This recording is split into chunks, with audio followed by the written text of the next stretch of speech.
Hey everyone, James here, and welcome back to another day of VEDS. I have a hopefully quick video for you today, because within the last year, I have become very invested in collecting vinyls. Now I should say, I don't collect vinyls that I think a lot of other people would collect.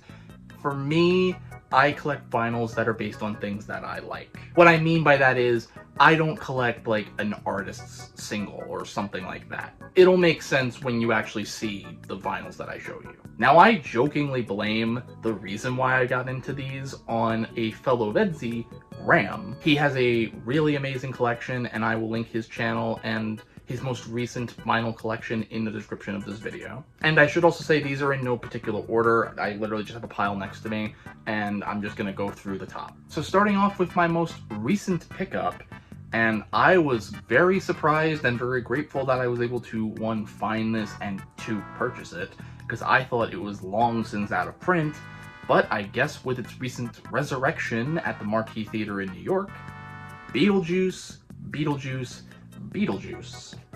got a re-release on vinyl. Now this is honestly a really cool thing, because you open it up and it's kind of like getting the old, what's the word, program books, because you have, production photos, you have like a brief story synopsis of what the story is about, you got the cast list right there, it's a really amazing presentation. Of course, on the back you got, credits and, track lists. But yeah, Beetlejuice. I love this show. For those of you who know me, I'm obsessed with Beetlejuice. And again, I honestly thought this had gone out of print, so I was very happy that I was able to snag one at my local Barnes & Noble.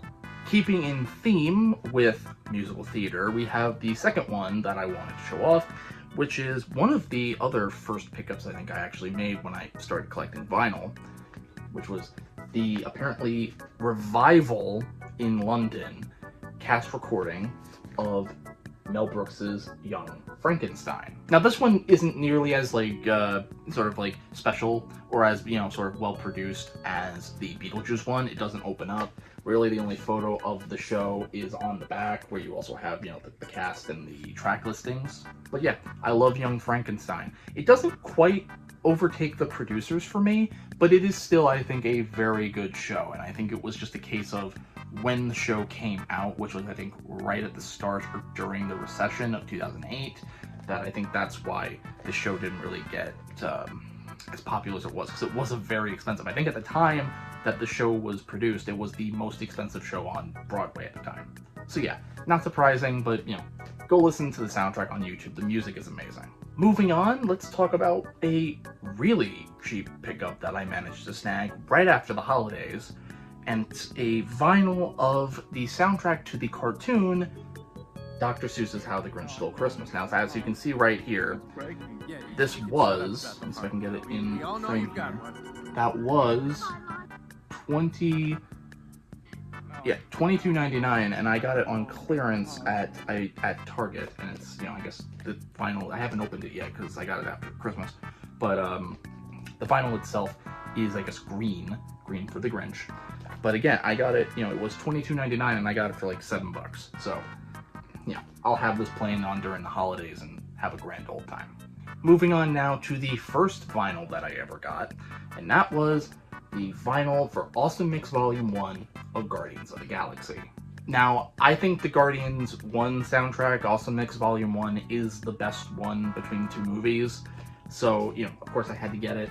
You got Hooked on a Feeling, I Want You Back, Cherry Bomb, the Pina Colada song. It's a really solid, soundtrack, and it sounds really great on the format.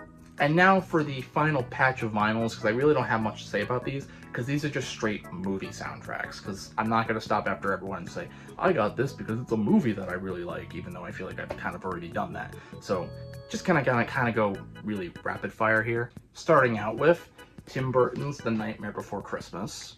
Then we have Monsters, Inc. Yes, I am doing that intentionally. The Lion King. Lion King! Beauty and the Beast.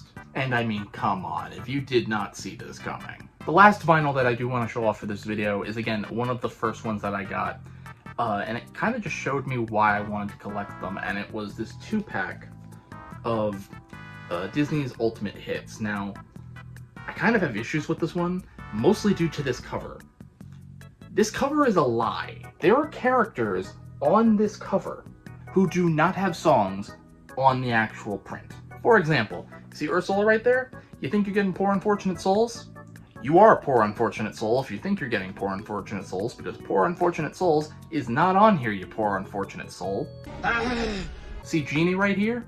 You think you got a friend like that? No, you don't, because he's not on here either. Fine, I understand. After all, you've lied to everyone else. Hey, I was beginning to feel left out.